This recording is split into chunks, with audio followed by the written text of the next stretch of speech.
അങ്ങനെ ഞങ്ങൾ വീണ്ടും മരിനാട് കടപ്പുറത്തെത്തിയിരിക്കുകയാണ്. ഇപ്പം കണ്ട ലക്ഷണം നോക്കിയിട്ടേ മീനുകളൊക്കെ കുറവാണെന്ന് തോന്നുന്നു. അല്ലെങ്കിൽ കഴിഞ്ഞ പ്രാവശ്യമൊക്കെ നമ്മൾ വന്നപ്പോൾ ഒരുപാട് മീനുണ്ടായിരുന്നു.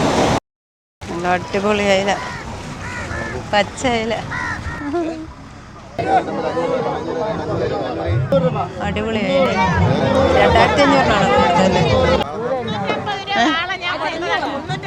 2500 കൊടുത്തല്ലേ? ഒരുവിധം കൂടെ എടുക്കട്ടാ.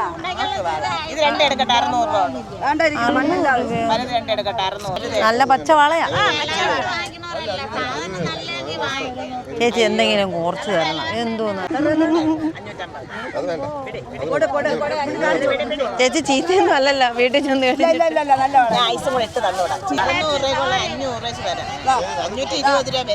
എത്ര? ഇത് നല്ല പച്ച ചൂരല്ലേ. അങ്ങനെ അത്യാവശ്യം മീനുകൾ ഞങ്ങൾ വാങ്ങി.